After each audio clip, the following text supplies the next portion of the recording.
네, 안녕하세요. 오늘은 11주차 5분 내세김 같이 한번 복습해 보도록 하겠습니다. 먼저 저희 최신 판례가 있는 평화 의무 파트에 대해서 살펴봤었는데요. 여러분 평화 의무의 의의부터 시작하셔야 되죠. 평화 의무가 무엇입니까? 그쵸. 단체 협약의 유효기간 중에 기존 단협에서 이미 정한 사항의 변경 개폐를 요구하는 내용의 쟁의 행위를 하지 않을 의무 이렇게 돼 있죠. 그리고 이 평화 의무의 근거 명문의 규정이 없어도 평화 의무를 노동조합이 부담하는 것이냐에 대해서 우리 신의칙설, 내재설, 합의설 이렇게 봤었는데요. 명문의 규정이 있어야만 부담한다라는 게 무슨 입장? 합의설이었죠. 우리 판례는 안질답, 노사관계의 안정, 그쵸? 그 다음에 질서 유지의 기능을 담보한다라고 해서 신의칙설이나 내재설과 유사한 입장이다. 이렇게 살펴봤습니다. 그 다음에 평화의무의 내용에서 평화의무를 부담하는 주체는 누구다?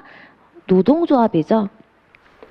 근데 노동조합은 무슨 의무도 같이 부담을 합니까? 영향 의무도 부담을 합니다. 그리고 주체 그 다음에 범위 한번 살펴보시면 평화 의무의 범위는 어디까지 미치는 겁니까? 이미 정한 사항의 변경 개폐를 요구하지 않아야 될 의무를 얘기하는 거니까 정하지 않은 사항에 대해서는 어때요? 얘기할 수 있고요. 차기 단협의 체결을 위한 사항에 대해서는 교섭을 요구하고 얼마든지 쟁행위를 할 수 있을 겁니다. 근데 이때 문제가 되는 게 무엇이었습니까?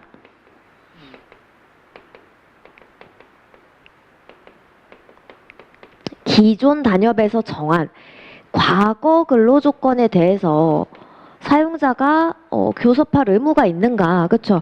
그러면서 우리가 설립무효 쟁점이랑 엮인 거를 같이 봤었습니다. 원칙은 뭐예요? 평화 의무를 부담하기 때문에 기존 단협에서 이미 정한 사항이라면 거기에 대해서 교섭을 요구하고 쟁의행위를 할 수는 없겠죠.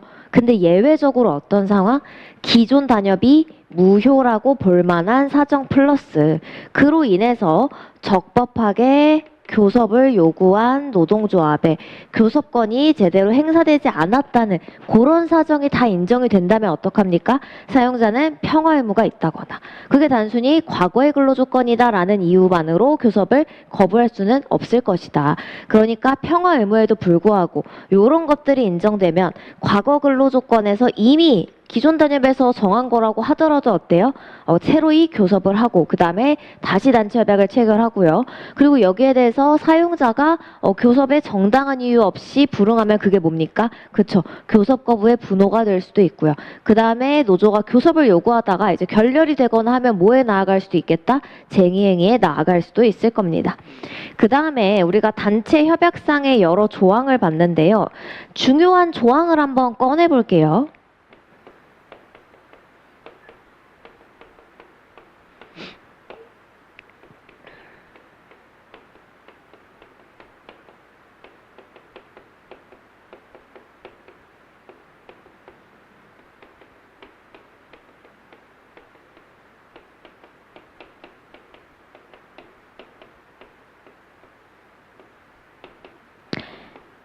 여러 가지 뭐 학위 휴가비 이런 조항도 있었는데요. 우리 굵직굵직한 것만 좀 복습을 해보면은 여기서 가산보상금과 쟁의기간 중 신분보장 조항은 어떤 문제가 있었던 거죠? 그쵸. 해석 문제가 있는 단체협약의 조항들이었죠. 그럼 우리는 해석 문제가 있으면 해석 원칙을 기억하셔야죠.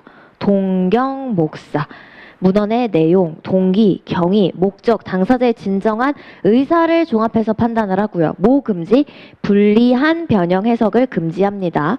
그랬을 때 가산보상금은 두 가지가 문제가 되죠. 평균 임금 100%의 의미가 무엇이냐.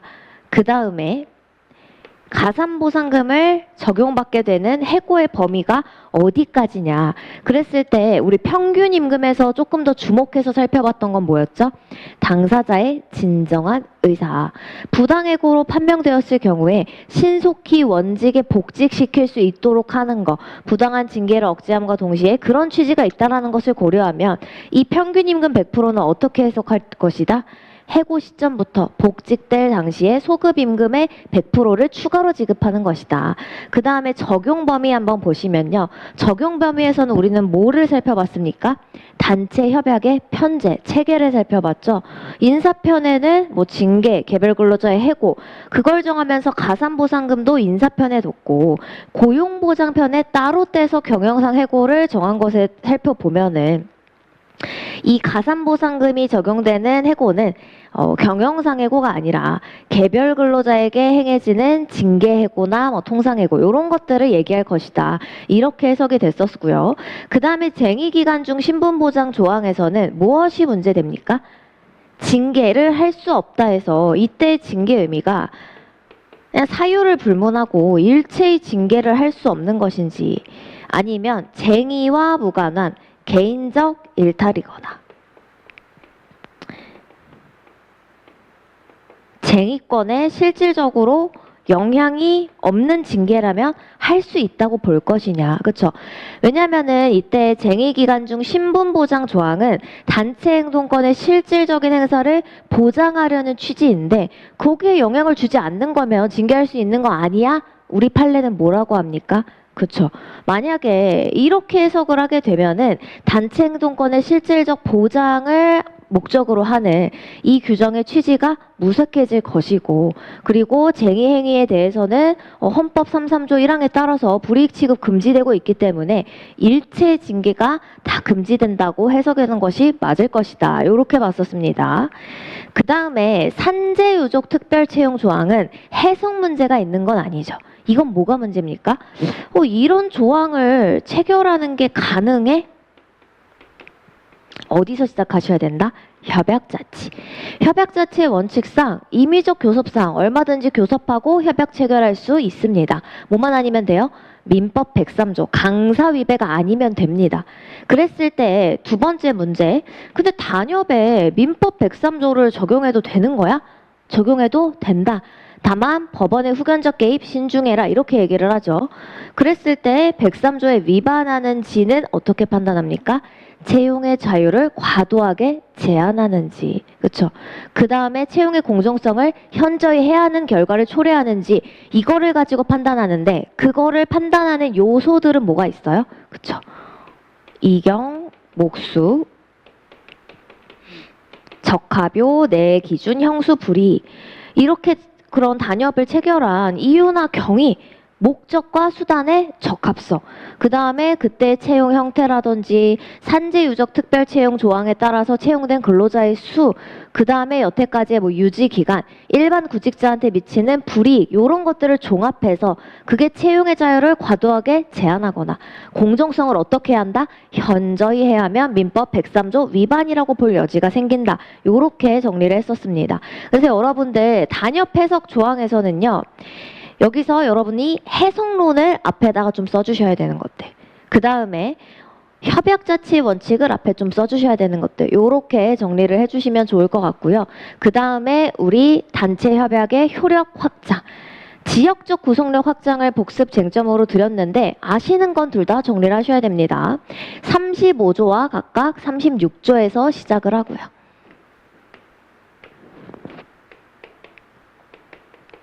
일반적 구속력은 여기에, 지역적 구속력은 여기에 조금 더 방점이 찍혀있다 이렇게 말씀을 드렸죠. 일반적 구속력 요건 한번 정리를 해볼까요?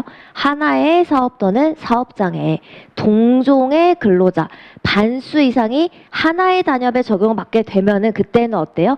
다른 동종의 근로자, 그러니까 동종인데 비조합원한테 확장 적용이 되는 거고요. 지역적 구속력은요. 그렇죠. 하나의 지역에서 동종의 근로자 3분의 2 이상이 하나의 단협에 적용을 받게 되면 행정관청이 어떻게 한다? 그렇죠. 지역적 구속력 결정 공고를 해야 되죠. 뭐를 얻어서? 노동위원회 의결을 얻어서. 의결은 어떻게 얻어요? 일방 또는 쌍방의 신청에 따라서 의결을 얻어서 구속력 결정 공고를 하면은 나머지 근로자들한테 효력 확장 효과가 나는 것이죠. 그랬을 때 여기서 문제가 되는 것은 무엇이다? 그러면 동종의 근로자라는 것의 의미가 뭐야? 그쵸? 동종의 근로자의 의미는 뭡니까, 여러분? 규약이 아닌 단체 협약에 의해서 단협의 적용이 예상되는 근로자. 이때 같이 나올 수 있는 게 무엇이 문제가 된다? 조합원 가입 범위 조항이 문제가 되죠. 뭐 과장급 이상, 3급 이상은 조합원이 될 수 없다. 이런 내용의 조항을 단협에 둘 수 있습니까? 있죠. 그거는 뭐예요? 진짜로 가입 범위를 얘기하는 게 아니라 그거는 효력을 제한하는 거야. 그 근로자에 대해서는 단체 협약의 적용을 배제하고자 하는 취지의 규정이므로 규약과 배치된다고 해서 무효라고 볼 건 아니야. 이렇게 얘기를 하죠. 그랬을 때 동종의 근로자는 누구를 빼야 된다?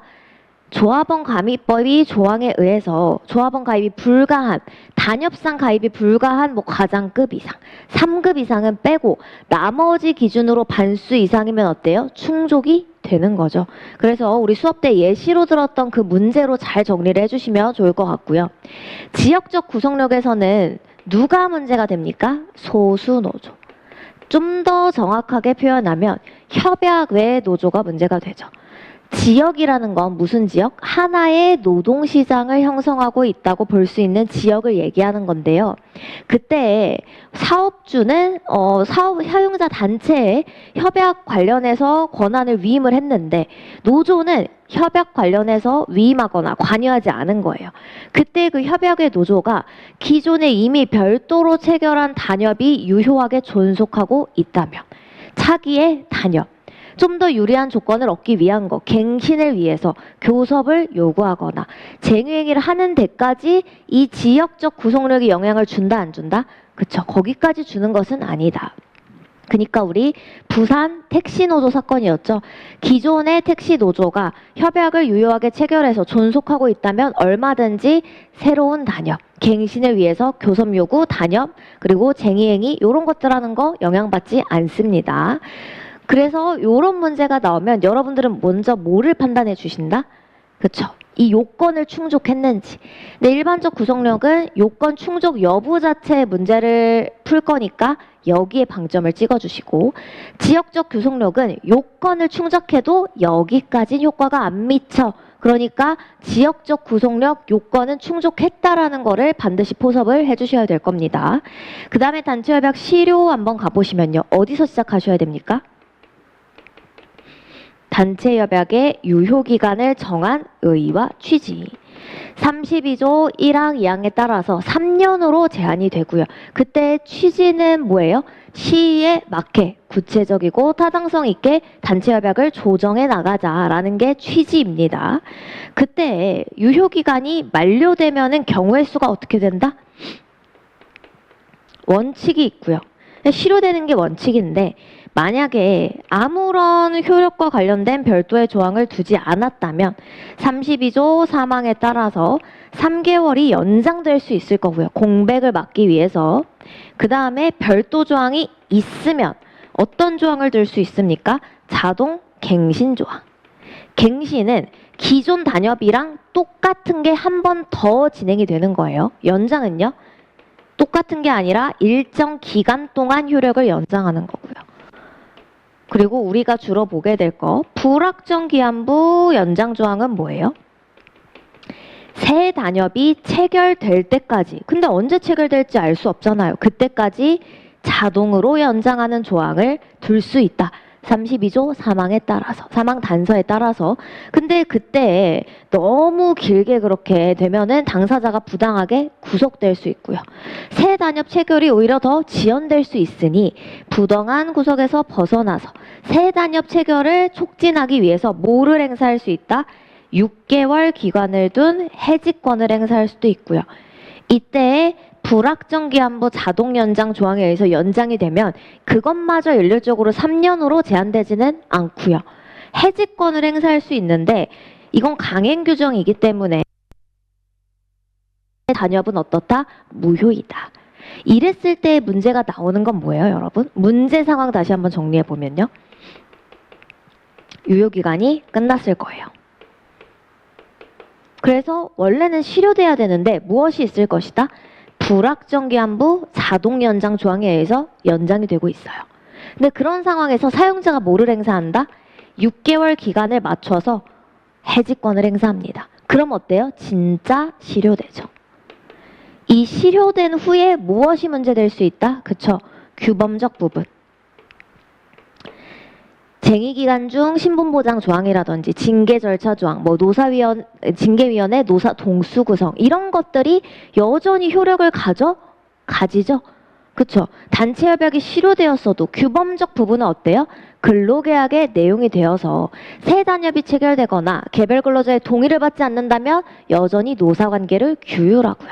이때 채무적 부분은 어때요? 실효되나? 예외적으로 우리가 살펴볼 거 노조 사무실이 있었습니다. 노조 사무실은 어때요? 민법 613조에 사용대차 관계에 있는 거기 때문에 단순히 실효된 것만으로 반환해야 돼라고 보기는 어렵다. 어떤 경우요? 사용 수익이 종료한 때, 그 다음에 목적에 따른 사용 수익이 종료한 때, 뭐 이런 때에 비로소 반환해야 되는 건데 그렇게 해야 된다라고 보기는 어렵기 때문에 어떻다? 사용자가 그 장소를 따로 사용할 만한 특별한 이유가 있다거나 기존의 장소가 너무 과대해서 커가지고 다른 장소로 대체하여 지급할 때 이럴 때에는 반환을 요구할 수 있을 것이나 단순히 실효되었다는 것만으로 사무실을 그냥 반환 청구할 수는 없을 것이다. 그래서 이렇게 실효까지 정리를 했습니다. 단체 협약에서는 중요한 부분이 포진해 있기 때문에 여러분들이 이 누적 복습 그리고 내세김 기준으로 정리를 하시면서도 여기서 말씀드리지 않은 협약 자치라든지 단체 협약의 성립들도 꼭 잘 살펴주시면 좋을 것 같습니다.